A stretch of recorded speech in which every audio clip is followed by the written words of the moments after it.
Hello everyone, creative writing ইনস্টিটিউটের পক্ষ থেকে আমি মোহাম্মদ আবু সুফিয়ান আপনাদের সামনে চলে এলাম ডিজিটাল মার্কেটিংয়ের একটি খুব ট্রেন্ডিং টপিক নিয়ে ডিসকাস করতে, এবং সেটা হচ্ছে কিওয়ার্ড গোল্ডেন রেশিও তথা কেজিআর। সো আমার ডিসকাশনে যাওয়ার আগে আমার পক্ষ থেকে আপনাদের কাছে একটা রিকোয়েস্ট থাকবে, আমাদের যে ইউটিউব পেজ আছে ক্রিয়েটিভ রাইটিং ইনস্টিটিউটের, এই পেজটা আপনারা সাবস্ক্রাইব করে রাখবেন এবং বেল আইকনটা ক্লিক করে রাখবেন, যাতে করে নতুন কন্টেন্ট আপলোড হলে আপনারা নোটিফিকেশন রিসিভ করেন। So without further ado, let's go to our discussion, which is KGR. So আজকে আমরা যেটা নিয়ে আলোচনা করব সেটা হচ্ছে কিওয়ার্ড গোল্ডেন রেশিও, এবং কিওয়ার্ড গোল্ডেন রেশিও থেকে এখান থেকে আমরা যেটা জানতে পারবো সেটা কেজিআর বলতে আসলে কি বোঝানো হয়, কেজিআর করে আমাদের লাভটা কি হয়, এবং কেজিআর ফাইন্ড আউট করা ফর্মুলা কি এবং তার অ্যাকসেপ্টেবল রেঞ্জ কত। সো হোপফুলি যাদের কেজিআর বা কিওয়ার্ড গোল্ডেন রেশিও নিয়ে কনফিউশন আছে এবং অনেকে এই বিষয়টা নিয়ে অবহিত নন, তারা এই ভিডিওটা দেখলে কেজিআর রিলেটেড আপনাদের কনসেপ্টটাও ক্লিয়ার হবে, প্লাস অনেক কিছু আপনারা জানতেও পারবেন। সো প্রথমে আমরা যেটা নিয়ে আলোচনা করব সেটা হচ্ছে কিওয়ার্ড গোল্ডেন রেশিও বলতে কি বোঝানো হয়। সো কেজিআর কি বা কিওয়ার্ড গোল্ডেন রেশিও কি বোঝানো হয় এটা জানার আগে আমরা কিওয়ার্ড গোল্ডেন রেশিওর যে ফাউন্ডার তার সম্পর্কে একটু জেনে নেই। সো কিওয়ার্ড গোল্ডেন রেশিও বা কেজিআর প্রথমে ইউজ করে Doug Cunnington. So Doug Cunnington একজন অ্যাফিলিয়েট মার্কেটার, এবং উনি এই কিওয়ার্ড গোল্ডেন রেশিও ওনার অ্যাফিলিয়েট মার্কেটিংয়ে ইউজ করে ব্যাপক সাফল্য লাভ করেন। So keyword golden ratio KGR বলতে যেটা বোঝানো হচ্ছে সেটা হচ্ছে it is a data driven strategy for finding long tail keywords that are underserve on the internet, that is greater demand for the content than supply. So KGR কিওয়ার্ডে আমাদের যে টার্গেটটা থাকে সেটা হচ্ছে লং টেল কিওয়ার্ডগুলো বের করা, যেগুলো খুব লো কম্পিটিটিভ, এবং এতটাই লো কম্পিটিটিভ যখন আমি এটা নিয়ে কাজ করতেছি তখন এটা খুব সহজেই গুগল বা সার্চ ইঞ্জিনের র্যাঙ্কিংটা হয়। সো এই সমস্ত লং টেল কিওয়ার্ড নিয়ে কাজ করলে আমার খুব দ্রুত র্যাঙ্কিংটা হচ্ছে, এবং আমি তখন এখান থেকে আমার যে টার্গেটেড অডিয়েন্স তাদেরকে খুব সহজে রিচ করতে পারতেছি, তাদেরকে আমি খুব সহজেই আমার যে প্রোডাক্ট বা সার্ভিস যেটা আমি তাদেরকে অফার করতে যাচ্ছি তাদের কাছে এটা দ্রুত সময়ে চলে যাচ্ছে। সো কিওয়ার্ড গোল্ডেন রেশিও আমাদের করে লাভটা কি, বা আমরা এখান থেকে কি সমস্ত বেনিফিট পেতে পারি। সো কিওয়ার্ড গোল্ডেন রেশিও যদি বের করা হয় আমরা কিন্তু চারটা বেনিফিট পেতে পারি এটা করার মাধ্যমে, ইমপ্লিমেন্টেশনটা করার মাধ্যমে। সো আমাদের প্রথম বেনিফিট হচ্ছে rank in shortest possible time. Conventional keyword রিসার্চগুলো যখন আমরা করে থাকি তখন দেখা যাচ্ছে এটা যদি ফাইন্ড আউটও করা হয় তো এটা র্যাঙ্কিং করতে একটু সময় লেগে যায়, লাইক 5 to 6 months সময় লেগে যায় যখন আমি এটাকে আমার ওয়েব পেজ বা ব্লগ পোস্টে আপডেট করে যখন এসইও করা হয়, সেটা র্যাঙ্কিং করতে করতে আমার 5 থেকে 6 মাসের মতো সময় লেগে যেতে পারে। কম্পেয়ার টু দ্যাট আমরা যদি কিওয়ার্ড গোল্ডেন রেশিও নিয়ে কাজ করি এবং এই কিওয়ার্ড গোল্ডেন রেশিওটা আমাদের পার্টিকুলার নিশের জন্য ফাইন্ড আউট করে এটা যদি আমার ব্লগ পোস্ট বা ওয়েব কন্টেন্টে ঠিকমতো অপটিমাইজ করা হয়, সো এটা খুবই দ্রুত দেখা যাচ্ছে 1 মাসও হয় না, তারও কম সময়ের মধ্যে 15 থেকে 20 দিনের মধ্যেই আমার এটা গুগল বা সার্চ ইঞ্জিনের র্যাঙ্কিংটা হচ্ছে। এবং সেকেন্ড বেনিফিটটা আমরা বলতে পারি get more traffic, that is আমরা যদি খুবই দ্রুত আমাদের র্যাঙ্কিংটা নিতে পারি কোন একটা সার্চ ইঞ্জিনে, তো সেখান থেকে আমরা কিন্তু একটা ট্রাফিকও পেতে পারি, যেটা হচ্ছে আমাদের টার্গেটেড ট্রাফিক। এবং সেক্ষেত্রে আমাদের যে রিটার্ন অন ইনভেস্টমেন্ট, আমরা যে এফোর্টটা ইনভেস্ট করলাম বা সময়টা ইনভেস্ট করলাম এই কিওয়ার্ড রেশিও ফাইন্ড আউট করার জন্য, সেটা আমার যখন র্যাঙ্কিং হচ্ছে আমি কিন্তু তখন টার্গেটটা আমার যারা ট্রাফিক থাকতেছে তাদেরকে আমি দ্রুত অ্যাচিভ করতে পারতেছি, তারা আমার সাইটেও এন্ট্রি করতে পারতেছে।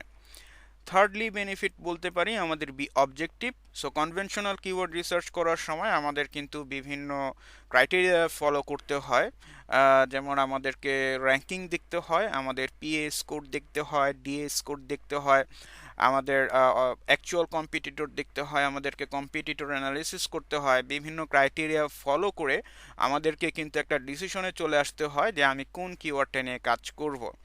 এখন কিওয়ার্ড গোল্ডেন রেশিও বা কেজিআর এর যে আরেকটা বেনিফিট সেটা হচ্ছে এর একটা স্ট্রেট ফর্মুলা আছে যেটা খুবই সিম্পল, এবং এই ফর্মুলাতে আমার দুইটা ফ্যাক্টরকে কনসিডার করে যে ভ্যালুটা বের করা হবে সেটা থেকেই কিন্তু আমি ডিটারমাইন করতে পারি যে এখানে আমি এটাকে নিয়ে কাজ করব, এবং সেটা আমার প্রপারলি অপটিমাইজ হলে খুবই দ্রুত আমার সার্চ ইঞ্জিনের র্যাঙ্কিংটা নিয়ে আসে।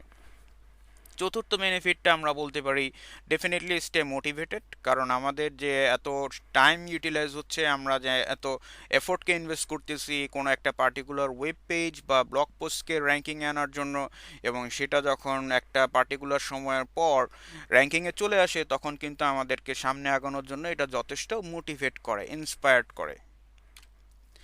এখন আমাদের কেজিআর যেটা নিয়ে আলোচনা করতেছিলাম, এবং সেটার ফুল ফর্ম হচ্ছে keyword golden ratio.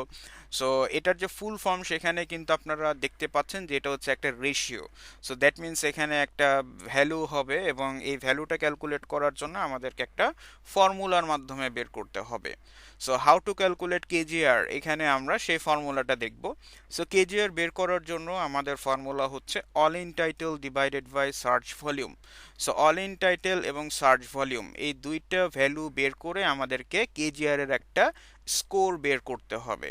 So all in title এটা যদি আমরা বের করতে চাই, লেটস সে আমরা যেটা করব সেটা হচ্ছে আমাদের ব্রাউজারের অ্যাড্রেস বারে অল ইন টাইটেল লিখে একটা কোলন দিব, দিয়ে আমাদের যে কিওয়ার্ড যেটা নিয়ে আমরা র্যাঙ্কিং করতে চাচ্ছি সেটা আমরা এন্টার করে দিব। সো সেটা এন্টার করে দিলে আমাদের এখানে অ্যাবাউট 267 রেজাল্ট, আমরা কিন্তু এখানে অল ইন টাইটেলের একটা ভ্যালু পেয়ে গেলাম।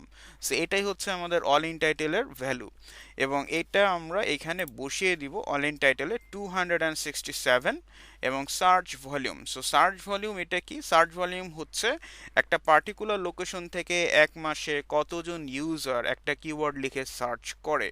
সো এই সার্চ ভলিউমেরও কিন্তু একটা ভ্যালু আছে, এবং এটা বিভিন্ন প্লাগইন বিভিন্ন টুল এর মাধ্যমে কিন্তু আমরা বের করতে পারি।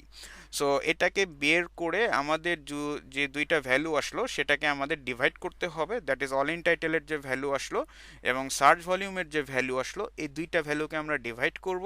ডিভাইড করে আমাদের যে স্কোরটা আসবে সেটাই হচ্ছে আমাদের কেজিআর স্কোর।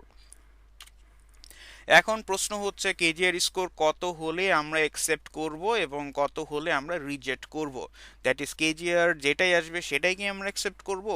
না, কেজিআর যেটা আসবে সেটাকে আমাদের একটা কেজিআর এর একটা ইভ্যালুয়েশন ক্রাইটেরিয়া আছে, এই ইভ্যালুয়েশন ক্রাইটেরিয়াতে আমরা এটাকে ফেলে দেখব যে আসলে এটাকে নিয়ে আমরা কাজ করতে পারবো নাকি পারবো না। সো এখানে আমাদের যে স্কোরটা আসবে, আমরা যখন কেজিআরটা যে ফর্মুলাটা দেখলাম all in title divided by search volume, সেখান থেকে আমরা যে স্কোরটা পাবো সেটা হচ্ছে যদি 0.25-এর ছোট হয়, that is if KGR score is less than 0.25, তো তাহলে এটা আমাদের ডিসিশন হচ্ছে বেস্ট টু পিক, তার মানে এটা নিয়ে আমরা কাজ করলে আমাদের রেজাল্টটা বেস্ট হবে।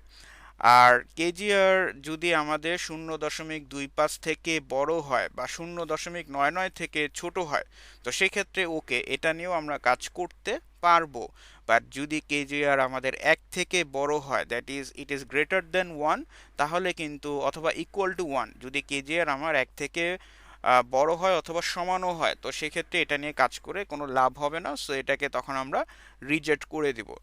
সো এটা হচ্ছে আমাদের অ্যাকসেপ্টেবল রেঞ্জ। আমরা কেজিএর স্কোরটা যেটা ফর্মুলার মাধ্যমে বের করব, এখান থেকে আমরা তার ডিসিশন ক্রাইটেরিয়াটা নিব যে আসলে কতটুকু হলে আমরা এটা নিব এবং কতটুকু হলে আমরা নিব না। সো হোপফুলি আপনাদের এই ভিডিওটা দেখে অনেক কিছু আপনারা জানতে পেরেছেন, আপনাদের কনফিউশন যেটা ছিল কেজিএর রিলেটেড সেটা হোপফুলি দূর হয়েছে। এবং এখান থেকে আপনাদের যদি কোনো কোয়েশ্চেন থাকে আপনারা কমেন্ট বক্সে আমাদেরকে জানাতে পারেন, এবং আমাদের যে ইউটিউব চ্যানেলটা আছে ফাইনালি সেখানে আপনারা একটু সাবস্ক্রাইব করে রাখবেন, এবং এখানে কন্টিনিউয়াসলি অনেক কন্টেন্ট আপলোড হবে যেটা থেকে আপনারা অনেক কিছু জানতে পারবেন। সো এই কামনায় আপনাদের কাছ থেকে আমি আজকে বিদায় নিচ্ছি। আল্লাহ হাফেজ।